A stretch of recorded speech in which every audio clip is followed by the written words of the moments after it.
The next person to grace us with his time is just one of my favorite people on planet Earth.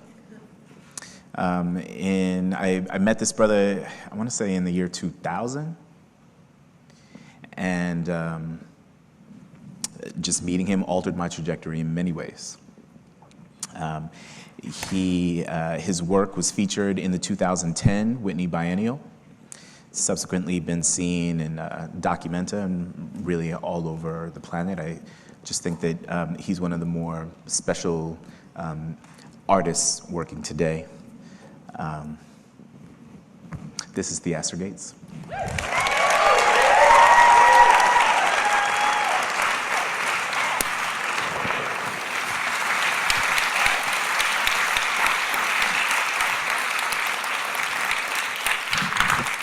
Hey everybody, it's great to be here. Carrie Mae, it's really good to hear you. So over this day, it's been interesting to kind of hear folk grapple with these very big and complex topics of like, what is the role of culture around the complicated matters of the everyday, the jacked up everyday, the everyday that, in addition to the wonder making that happens in our art studios and in our NGOs, it's this thing that is just not fair and not equal.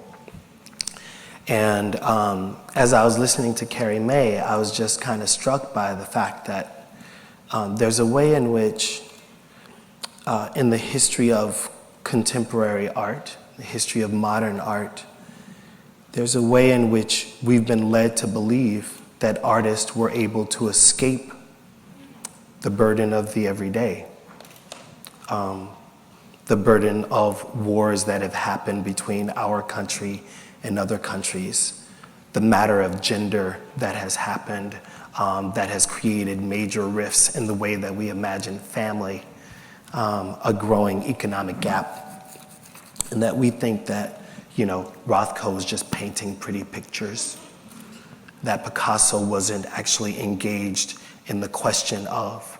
And I think that so often it was these kind of big institutions and the writing that led us to believe that artists haven't always been deeply connected to the things and the cares of this world.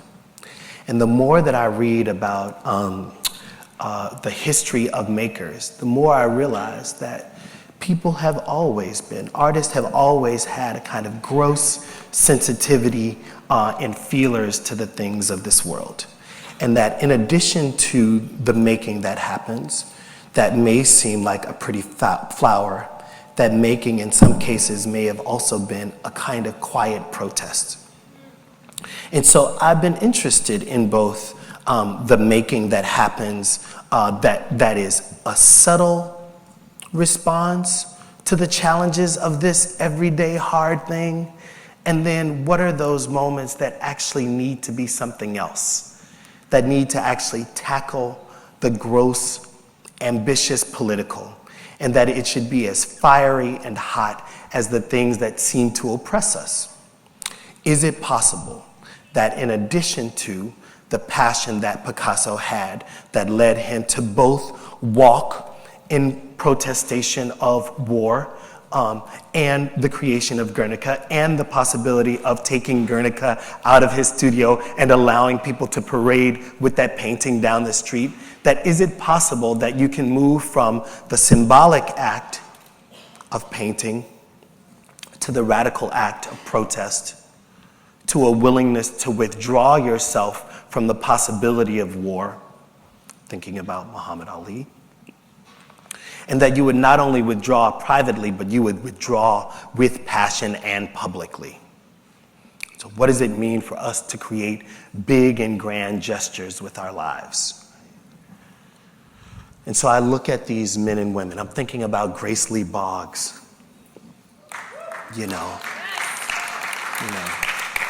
that for her life on this earth, she was willing to stand hardcore for a set of values in the face of much taller opposition, and as a result create a culture of people who were willing to stand with her in those causes.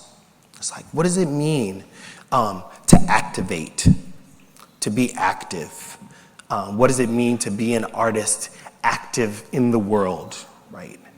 In addition to being active in our studios. So these are things that I've been kind of thinking about. That so often the images that plague us are images that are constantly trying to tell us that, well, there's just nothing we can do, and you just ought to stay in your place. And I think I really have been trying to challenge that. I'm going to see if this thing works. Will you guys excuse me for a moment? Yo, y'all gonna let me move this shit myself?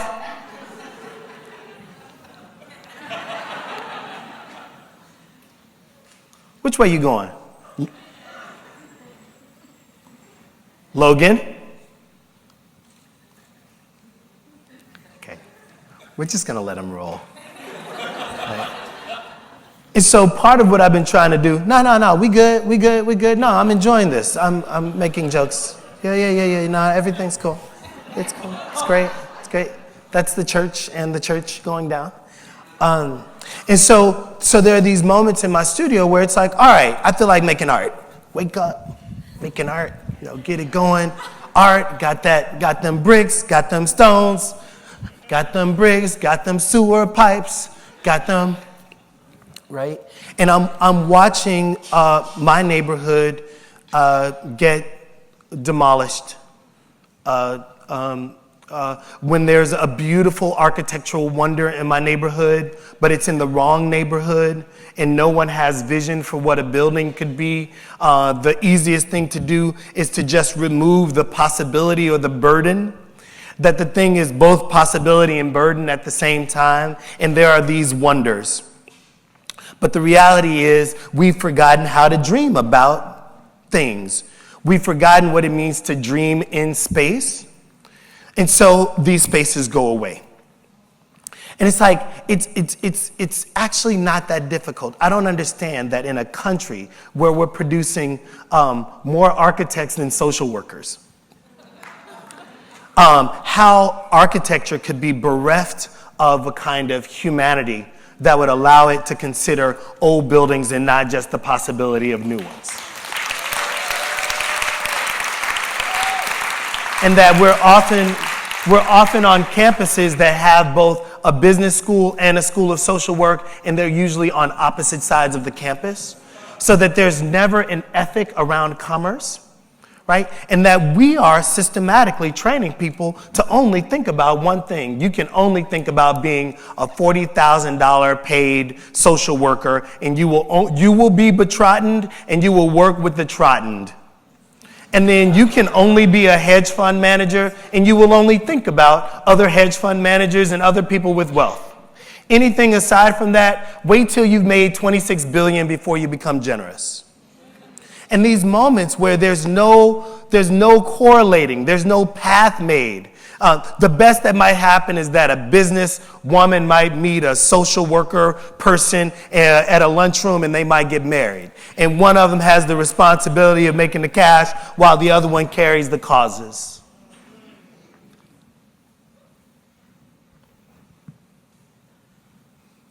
And so I'm left with these questions for myself. I have big questions. What is the role of the artist to participate? Ask the hard question. Solve the problem. Given the lack of resources that circulate in a particular kind of black, brown, yellow, red, white space, Appalachia, Yazoo City, Mississippi, Louisiana. Given these places, like, what is the role of creative thinking within specific professions besides art to try to like flip those professions and vocations on their head so that greater things might happen. Is it possible that the city comptroller can do more in his small town, in her small town, to change the lives of normal people? And that we wouldn't just wait on artists to have big ideas, that we wouldn't kind of excuse ourselves as city administrators or executive directors of organizations, that we would kind of take on the spirit of creativity to try to reimagine what our vocations do. So I've been trying to reimagine what an artist is responsible for. I want to go to my studio. And then there are these other things that are kind of right around the studio that I feel like I can participate in. I'm going to try it again.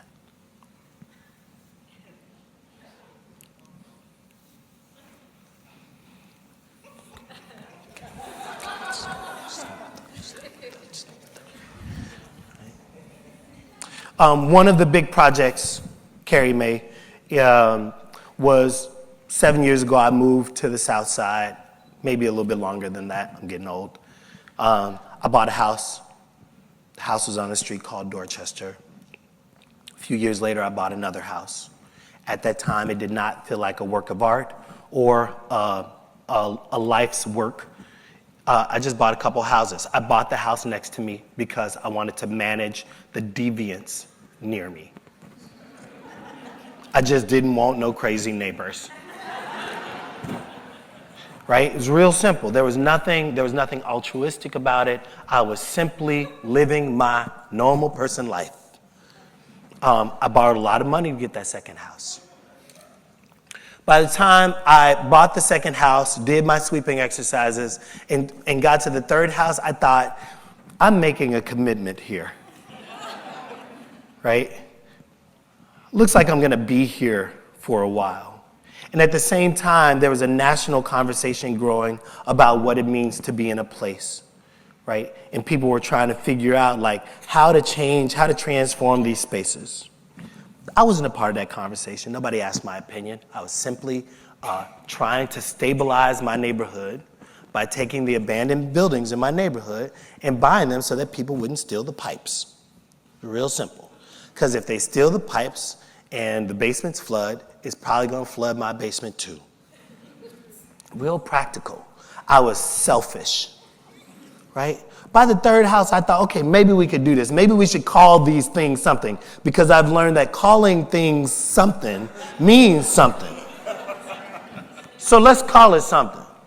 So we call this house the archive house, and that house the Black Cinema House, and the Listening House. And there were these houses. They were just ugly little old houses with a name. They were special because I named them. And that once I named them, it created a code. It was another way of talking about it besides it just being a residential unit with some tenants and I get a rent. Like, was there something else we could be doing with these buildings in my neighborhood? And so that's where it started, right? For the first couple years, because these were officially residential units, there were things that I wasn't supposed to do in the buildings. You know, like congregate people, advertise for commercial activity, take money from people for the activities that were happening in the houses.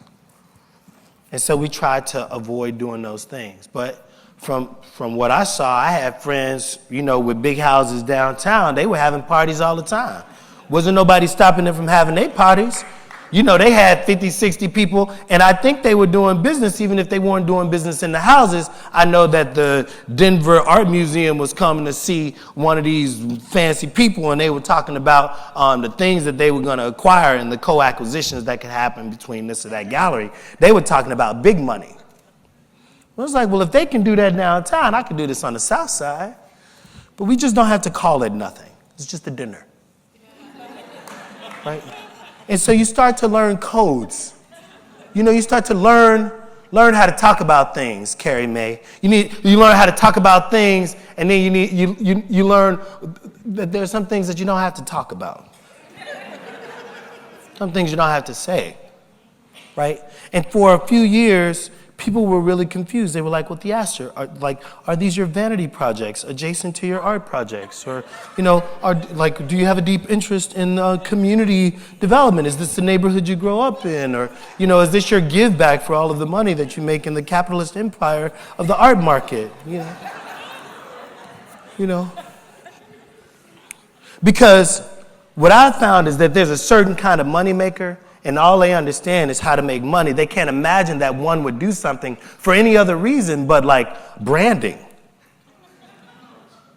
That there would have to be an upside. It's like, no, it's actually just kind of compulsory. Like, this is the next thing that you do when you get a little bit of cash. And I always talk about my mama making extra collard greens. But I have other metaphors. My mom would take, she would get rent, she would get insurance money. So I have 8 sisters. My mom would collect insurance money from all my sisters. And then the insurance man would come on the 7th. But my mom would collect the insurance money the day before the 1st. So my mom operated a small bank. And every month, she would have like $750.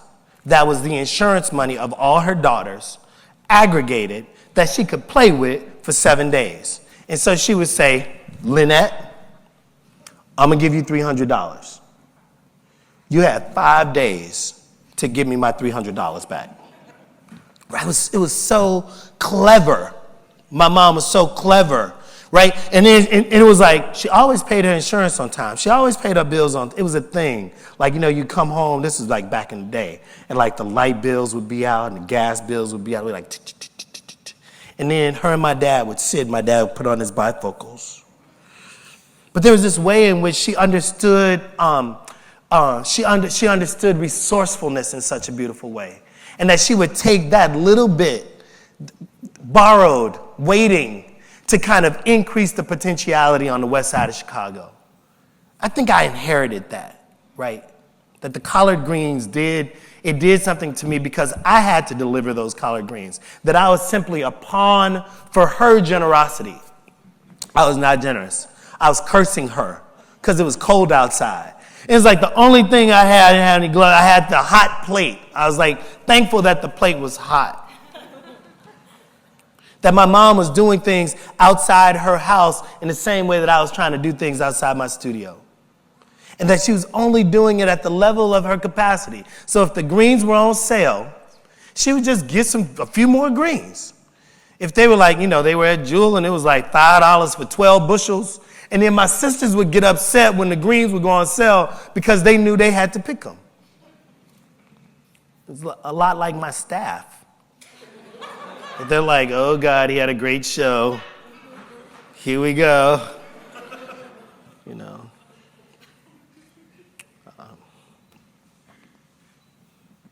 Maybe now my biggest point is like, how do you then start to demonstrate beyond these obscurities that like for a long time, the 5 or 6 years that we've been doing this stuff on the block, it was always a question to people.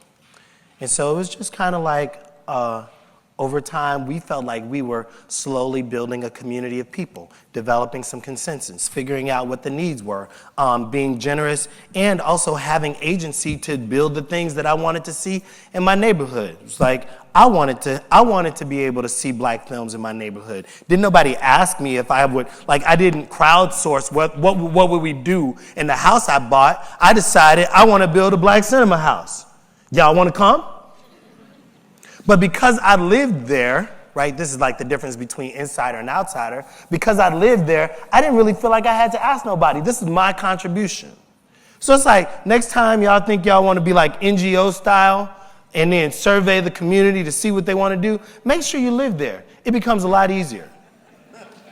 Then you could be like, oh, well, this is what I want to do in my house next door. Or this is what I want to do in the neighborhood. This is what I want to see in my community. Don't live in San Francisco and do work in the West Bay. I mean, these are in West Oakland, these are complicated things. And so I didn't ask nobody for permission. Right? So we built this thing that we call the Arts Bank. I was going to try to show it to you. But I guess you all now have to come to Chicago. You know? Aw. The Arts Bank was really just an attempt to demonstrate that amazing cultural assets could live in poor communities and benefit those communities first. And then, as a byproduct of benefiting that community, the world would be excited and interested. And so that's what we did. Yeah, it's really nice to be here. Carrie Mae, let's talk.